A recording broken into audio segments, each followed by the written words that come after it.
കൂട്ടുകാരെ, ഞാൻ ഇന്ന് ഈസി ആൻഡ് ഹെൽത്തി ആയിട്ടുള്ളൊരു ഈവനിങ് സ്നാക്കിൻ്റെ റെസിപ്പി ആയിട്ടാണ് കേട്ടോ വന്നിരിക്കുന്നത്. അപ്പോൾ ഈ വീഡിയോ ഇഷ്ടപ്പെടുവാണെങ്കിൽ എൻ്റെ ചാനലൊന്ന് സബ്സ്ക്രൈബ് ചെയ്ത് സപ്പോർട്ട് ചെയ്യണേ. ലൈക്ക് ചെയ്യാനും ഷെയർ ചെയ്യാനും ഒന്നും മറക്കല്ലേ. അപ്പോൾ നമുക്കിതെങ്ങനെ ഉണ്ടാക്കുന്നതെന്ന് പെട്ടെന്നൊന്ന് നോക്കിയിട്ട് വരാം. അപ്പോൾ ഞാൻ ഈ സ്നാക്സ് ഉണ്ടാക്കാൻ വേണ്ടിയിട്ട് കുറച്ച് പച്ചക്കറികൾ എടുക്കുന്നുണ്ട്. ആദ്യം ഒരു ബൗൾ എടുത്തിട്ട് അതിലേക്കൊരു 3/4 കപ്പ് ക്യാരറ്റ് ഗ്രേറ്റ് ചെയ്ത് ചേർക്കുന്നുണ്ട്. അതിൻ്റെ കൂടെ തന്നെ ഒരു ചെറിയ ഉരുളക്കിഴങ്ങ് ഗ്രേറ്റ് ചെയ്ത് ചേർക്കുന്നുണ്ട്. പിന്നെ ഒരു മീഡിയം സൈസ് സവാള ഒന്ന് ചോപ്പ് ചെയ്ത് ചേർക്കുന്നുണ്ട്. പിന്നെ ഒരു 1/2 കപ്പ് ക്യാബേജും കൂടി ചോപ്പ് ചെയ്ത് ചേർക്കുന്നുണ്ട്. ഇനി നമുക്കിതിലേക്ക് ഒരു 1/2 ടീസ്പൂൺ ഉപ്പ് ചേർത്ത് കൊടുക്കാം.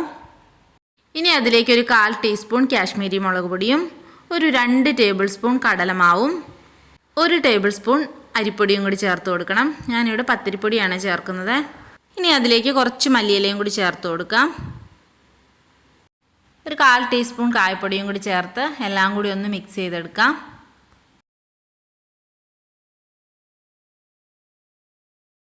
ഇനി നമുക്കിതിലേക്ക് കുറേശ്ശെ വെള്ളം ചേർത്ത് ഇതൊന്ന് ലൂസാക്കി എടുക്കണം.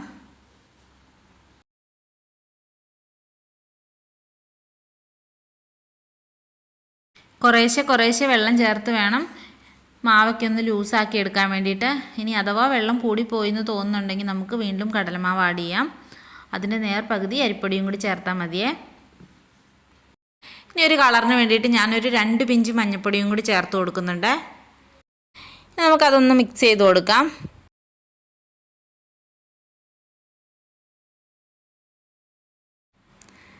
അപ്പം നമ്മുടെ മാവ് ഈ ഒരു കൺസിസ്റ്റൻസിയിലാണ് നമുക്ക് വേണ്ടത്.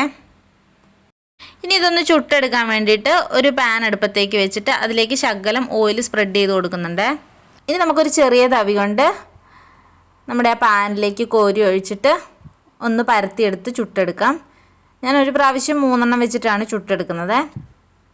ഒരു 1 മിനിറ്റോളം ഒരു സൈഡൊന്ന് ലോ ഫ്ലെയിമിൽ വേവിച്ചെടുക്കണം. കാരണം റോ വെജിറ്റബിൾസ് ആണ് നമ്മൾ യൂസ് ചെയ്തിരിക്കുന്നത്. അപ്പോൾ അതൊന്ന് നമുക്ക് വെന്ത് കിട്ടണം. എന്നിട്ടൊരു കുറച്ച് ഓയിലൊന്ന് അതിൻ്റെ മുകളിൽ കൂടി ഒന്ന് സ്പ്രെഡ് ചെയ്ത് കൊടുക്കുന്നുണ്ട്. അപ്പോൾ ഒരു മിനിറ്റ് കഴിഞ്ഞ സമയത്ത് ഇതൊന്ന് മറിച്ചിടുന്നുണ്ട്. അപ്പോൾ മറിച്ചിട്ട ശേഷം 1 മിനിറ്റ് കൂടി ഒന്ന് ലോ ഫ്ലെയിമിൽ വേവിച്ചെടുക്കണം. അപ്പോൾ നമ്മുടെ സ്നാക്സ് എല്ലാം ഇവിടെ റെഡി ആയിട്ടുണ്ട്.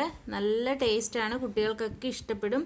എല്ലാവരും ട്രൈ ചെയ്ത് നോക്കിയിട്ട് അഭിപ്രായം പറയണേ. അപ്പോൾ വീണ്ടും നല്ലൊരു വീഡിയോ ആയിട്ട് കാണുന്നവരെ ബൈ.